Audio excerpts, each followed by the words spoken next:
सकते हैं। ये क्या हो रहा है यहाँ पे, अभी क्या हो रहा है ये ये? आपका कैमरा दिखा सकते हैं इस वक्त कितनी जातियाँ की जा रही हैं, आपका कैमरा अच्छा जरूर दिखा अच्छा रहा अच्छा, है। ये मतलब क्या लाठीचार्ज तो नहीं होगा यहाँ पे कहीं? डर लग रहा है मुझे थोड़ा। आप क्या करने वाले? अच्छा सुरजीत साथ साइड में आ जा प्लीज। ये क्या हो रहा है यहाँ पे? आपको लगता है कि ये आपको, मैं तो पहली बार उनके देखिए, आज इन किसानों का कोई ज़्यादा मजदूरों का यहाँ पर लॉ एंड ऑर्डर का इश्यू बनाने का या लॉ एंड ऑर्डर को डिस्टर्ब करने का कोई इरादा नहीं है। इनकी सिर्फ इतनी मांग है कि जिस तरीके से विनेश को, बजरंग को और साक्षी मलिक को गिरफ्तार किया गया है, उनको जल्द से जल्द छोड़ा जाए और उनको जो डेमोक्रेटिक प्लेस है वहाँ पर उनको पहुँचाया जाए। डेमोक्रेटिक प्लेस कौन सी है? जंतर मंतर। तो यहाँ पर एक पुलिस आएगी और एक बड़ी सी वैन आएगी और उस वैन में इन सभी लोगों को डाल दिया जाएगा। थोड़ा सा टेंशन का माहौल हो रहा है यहाँ पे, लोग जाना चाह रहे हैं जंतर मंतर पे, पर पुलिस जाने नहीं दे रही है। लेकिन अभी भी प्रोटेस्ट बहुत नॉन वायलेंट है, आराम से लोग सिर्फ बोल रहे हैं, कोई कुछ कर नहीं रहा है, कोई हाथापाई नहीं हो रही है, सिर्फ बोल रहे हैं। मेरा तो अनुरोध प्रशासन से है कि अगर बैरिकेटिंग को हटा दें तो जो एग्जैक्ट जगह है वहाँ पर ये लोग चले जाएं और अपना विरोध दर्ज कर सकें। तो बेसिकली जंतर मंतर जो एक डेजिग्नेटेड प्लेस है वहाँ पे जाना अलाउड कर देना चाहिए। बिल्कुल बिल्कुल कर देना चाहिए। वो पूरे 75 साल में मैंने कहा था ना कि आज़ादी के 75 साल बाद एक ऐसा जगह बनाई गई थी जो पिछले 75 सालों से लगातार, अगर ये अपनी बात इस शासन और प्रशासन के कानों में पहुंचानी है तो आप अपने जंतर मंतर पर धरना विरोध और प्रदर्शन करेंगे। उसके बाद पार्लियामेंट्री स्टेशन है, पार्लियामेंट, वहाँ पर आप लोग एक लेटर दे सकते हैं। कोई भी सरकार अपने बंदे को बचाना चाहती है, ये हम सब जानते हैं। सरकार के ऊपर कुछ नहीं है क्या हमारे देश में?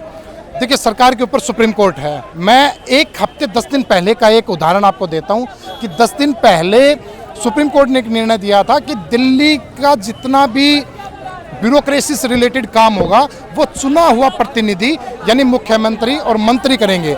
सुप्रीम कोर्ट ने निर्णय दिया था और दुर्भाग्य है कि उसके 3 दिन के बाद थ्रू ऑर्डिनेंस उन्होंने सुप्रीम कोर्ट के वर्डिक्ट को ही चेंज कर दिया। 3 दिन बाद चेंज कर दिया? बिल्कुल, ये सीधा सीधा डेमोक्रेसी पर सीधा सीधा प्रहार है, लोकतंत्र पर सीधा सीधा प्रहार है, ये संविधान पर सीधा सीधा प्रहार है कि सुप्रीम कोर्ट के वर्डिक्ट को आप ऑर्डिनेंस के थ्रू बदलने का काम कर रहे हैं। इससे बड़ा दुर्भाग्य नहीं हो सकता। 3 दिन के अंदर अंदर आप चेक कर सकते हैं, आप गूगल कर सकते हैं इस बात को। तो मैं समझता हूं कि ये लोग तो अपने आप को सुप्रीम कोर्ट से भी ऊपर दिखा रहे हैं। According to our constitution supreme court हमारा लीगल गार्जियन होता है, जहां पर हमें संरक्षण मिलता है कि कोई भी अगर गलत कहीं पर होगा तो सुप्रीम कोर्ट हमारा संरक्षण करेगा। लेकिन ये लोग सुप्रीम कोर्ट के भी उलट काम करने का काम कर रहे हैं। कॉमन मैन को राजनीति के बारे में क्या बात नहीं पता होती है जो आप अपने थ्रू बताना चाहते हैं? देखिए, कॉमन मैन को इस बात का नहीं पता होता कि आपका शांतिपूर्वक धरना विरोध और प्रदर्शन करना आपका संवैधानिक अधिकार है। जैसे आपका संवैधानिक अधिकार राइट टू फूड है, राइट टू प्योर वाटर है, राइट टू एयर क्वालिटी है, उसी तरीके से आपका सांस लेना, आपका पानी पीना, आपका भोजन करना, आपका मीडिया का पत्रकारिता करना, उसी तरीके से हर एक व्यक्ति का यह संवैधानिक अधिकार है कि वो शांतिपूर्वक अपना धरना विरोध और प्रदर्शन करे। अब देखिए, डिटेन करने की तैयारी की जा रही है। ओके, बस आ गई है। अब इन सभी किसानों को जबरदस्ती उठाकर जेल में डाला जाएगा। Oh my God. अभी हम कहाँ जाएं? उस तरफ से हाँ, बढ़ते। हाँ। सुरजीत आजा।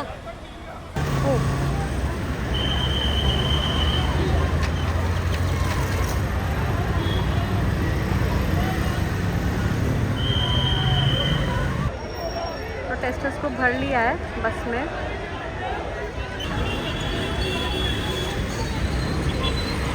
Jantar Mantar is just 700 meters away. यहाँ पे प्रोटेस्टर्स को इस बस में भर दिया जा रहा है, ऑब्वियसली उनकी इजाज़त के बिना, ज़बरदस्ती। कितनी सारी पुलिस। दिस इज जनपद।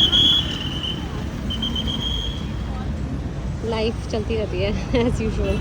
देखिए, मैंने 2014 में दिल्ली विश्वविद्यालय में एडमिशन लिया था और उसके बाद मैं लगातार पिछले 8 साल से आंदोलनों को देख रहा हूँ, आंदोलन को ऑब्जर्व कर रहा हूँ। और मेरी ऑब्जर्वेशन ये थी कि कुछ टाइम के बाद ये लोग डिटेन करने वाले हैं और हूबहू वही हुआ। आपके कैमरे ने कैप्चर भी कर आंदोलनकारियों को जो शांतिपूर्वक अपना धरना विरोध और प्रदर्शन कर रहे थे और नारे लगा रहे थे, उनको उठाकर और अब कहीं डाल दिया जाएगा 60, 70, 80 किलोमीटर दूर।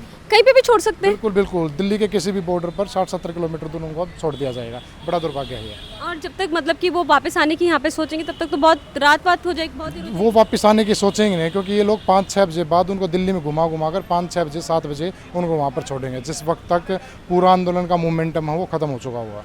Amit, now you are a lawyer, now tell me one thing, क्यों क्या ऐसे अलाउड है नॉन वायलेंट अगर प्रोटेस्ट चल रही है तो ऐसे अलाउड है बसों में भरना लोगों को ज़बरदस्ती, और उनको प्रोटेस्ट ना करने देना? It's totally violation of article 19(1)(b), क्योंकि abuse of power not a state right. State का राइट ये है कि आंदोलनकारियों को प्रोटेक्ट किया जाए, किन से, कि कोई और उनको परेशान ना कर सके। हो सकता है यहाँ पर एंटी बीजेपी वाले लोग हों, तो उन पुलिस की ये जिम्मेवारी बनती है कि उनको प्रोटेक्ट किया जाए कि कभी बीजेपी वाले लोग उन पर कुछ ना कुछ ना कर दें। तो एक तरफ तो उनका ये माहौल बनना चाहिए था, दूसरी तरफ वो लोग ये सब करने को तैयार हैं, बहुत गलत है जाके। अब क्या प्रोटेस्टर्स कंप्लेन कर सकते हैं कहीं पे, लाइक इसका नेक्स्ट स्टेप क्या हो सकता है? देखिए, बहुत बार सुप्रीम कोर्ट ने भी बार बार ये बोला गया है कि आप फंडामेंटल राइट्स का वोलेशन नहीं कर सकते, और अगर आप फंडामेंटल राइट्स और ऐसा राइट्स जहाँ पर अपनी मांगों को मनवाने के लिए आंदोलन करने पड़ते हैं तो डेमोक्रेसी का कोई मतलब नहीं रह जाता। बार बार सुप्रीम कोर्ट ने गाइडलाइन स्टेट को दी गई है, लेकिन स्टेट फिर भी अपना काम नहीं कर रही, जो कि बहुत दुर्भाग्यपूर्ण है। तो अभी ये इन प्रोटेस्टर्स को लेके चले गए हैं, अभी इनकी कोई सुनवाई नहीं है कि भाई ये इनमें से कोई, मतलब कितने बूढ़े लोग थे वो?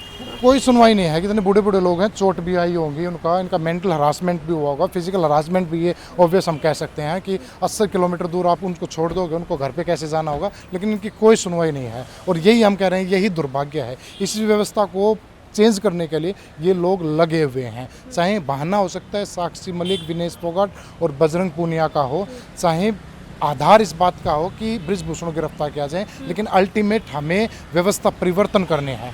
इस वक्त यहाँ पर जो आंदोलनकारी हैं उनकी किसी की भी ये आवाज़ नहीं है कि आप बीजेपी को हटाकर कांग्रेस ले आइए। वो ये नहीं कहते, वो कहते हैं किसी ने भी ये नहीं कहा, वो कहते हैं चाहे बीजेपी रहे चाहे कांग्रेस ले, लेकिन एक व्यवस्था ऐसी हो जिसको हम सुव्यवस्थित तरीका कह सकते हैं।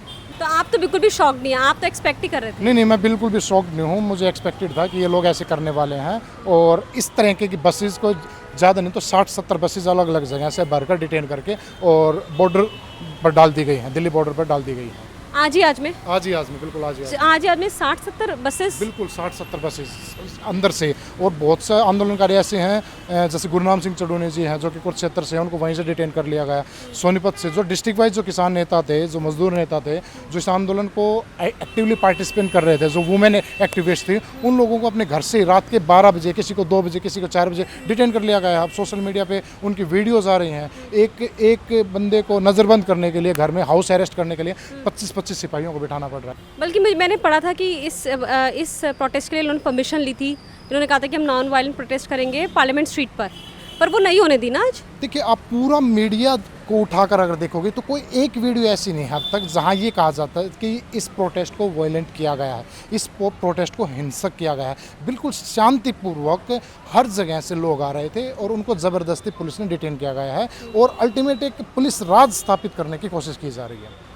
अभी मैंने पहली बार देखा है ऐसे कि नॉन वायलेंट प्रोटेस्टर्स को कैसे डिटेन करते हैं। मैंने पहले से कभी नहीं देखा था, तो मैं थोड़ा डर भी गई।